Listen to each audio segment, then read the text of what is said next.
നമസ്കാരം. തിരുവനന്തപുരത്തെ CPM സംസ്ഥാന കമ്മിറ്റി ഓഫീസായ AKG സെന്റർ സ്ഥിതി ചെയ്യുന്ന ഭൂമി കേരള സർവകലാശാലയുടെ ഉടമസ്ഥതയിലുള്ളതാണ് എന്നും അത് പാർട്ടി അനധികൃതമായി കയ്യേറിയതാണ് എന്നുമുള്ള ഗുരുതരമായ വിവാദമാണ് ഇപ്പോൾ വരുന്നത്. 2026 ജൂലൈ മാസത്തിൽ കേരള സർവകലാശാല സിൻഡിക്കേറ്റ് തങ്ങളുടെ മുഴുവൻ ഭൂമിയും അളന്ന് തിട്ടപ്പെടുത്താനെടുത്ത സുപ്രധാനമായ തീരുമാനത്തോടു കൂടിയാണ് ഈ വിവാദം വീണ്ടും സജീവമായത്. AKG സെന്റർ ഭൂമി കയ്യേറ്റ വിവാദങ്ങൾക്കിടയിൽ നിർണായക നീക്കവുമായി കേരള സർവകലാശാല സിൻഡിക്കേറ്റ് രംഗത്ത് വരികയാണ്.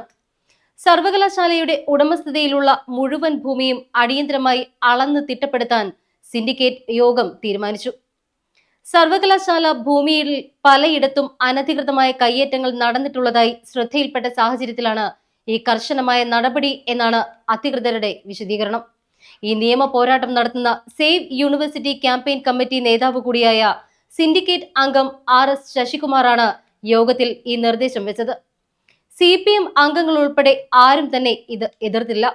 ഭരണമാറ്റത്തെ തുടർന്ന് സിൻഡിക്കേറ്റ് പുനഃസംഘടിപ്പിച്ചതോടുകൂടി UDF-നാണ് മുൻതൂക്കം. AKG പഠന ഗവേഷണ കേന്ദ്രം സ്ഥിതി ചെയ്യുന്ന 15 സെന്റ് ഭൂമി കേരള സർവകലാശാലയുടേതാണ് എന്നും ഇത് CPM അനധികൃതമായി കയ്യേറിയതാണ് എന്നും കാണിച്ചുകൊണ്ട് സർവകലാശാല മുൻ ജോയിന്റ് രജിസ്ട്രാർ RS ശശികുമാർ നേരത്തെ തന്നെ ഹൈക്കോടതിയിൽ ഹർജി നൽകിയിരുന്നു.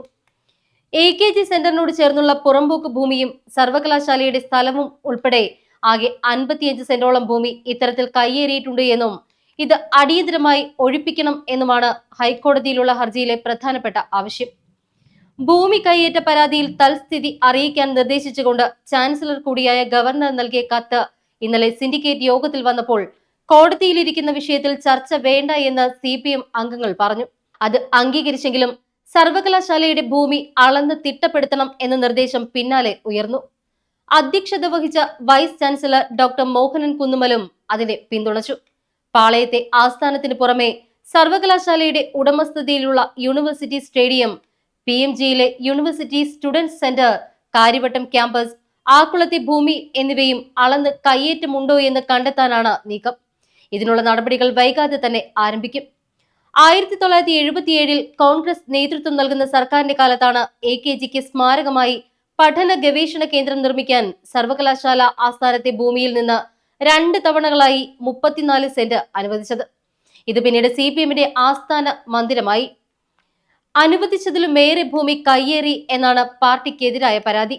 ഭൂമി അനുവദിച്ചതുമായി ബന്ധപ്പെട്ട രേഖകളെല്ലാം തന്നെ സർവകലാശാലയിൽ നിന്നും സർക്കാർ വകുപ്പിൽ നിന്നും കാണാതായിരുന്നു. AKG പഠന ഗവേഷണ കേന്ദ്രവും CPM-ഉം നിലവിൽ കൈവശം വെച്ചിരിക്കുന്ന പുറമ്പോക്ക് ഭൂമി പണ്ട് തിരുവിതാംകൂർ മഹാരാജാവ് സർവകലാശാലയ്ക്ക് വേണ്ടി പ്രത്യേകമായി പതിച്ചു നൽകിയതാണ് എന്ന് ഹർജിയിൽ വ്യക്തമാക്കുന്നുണ്ട്.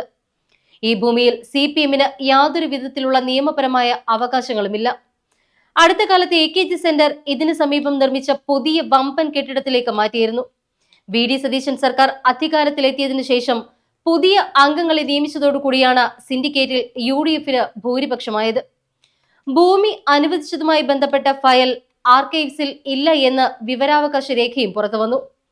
1977 AK ആന്റണി മുഖ്യമന്ത്രിയായിരുന്നപ്പോൾ AKG പഠന ഗവേഷണ കേന്ദ്രം ആരംഭിക്കുന്നതിന് AKG സ്മാരക സമിതിക്ക് കേരള സർവകലാശാലയോട് ചേർന്നുള്ള ഭൂമി കൈമാറിയത് സംബന്ധിച്ച ഫയൽ ആർക്കൈവ്സിന് കൈമാറി എന്നതായിരുന്നു റവന്യൂ വകുപ്പ് വിവരാവകാശ നിയമപ്രകാരം നേരത്തെ അറിയിച്ചത്.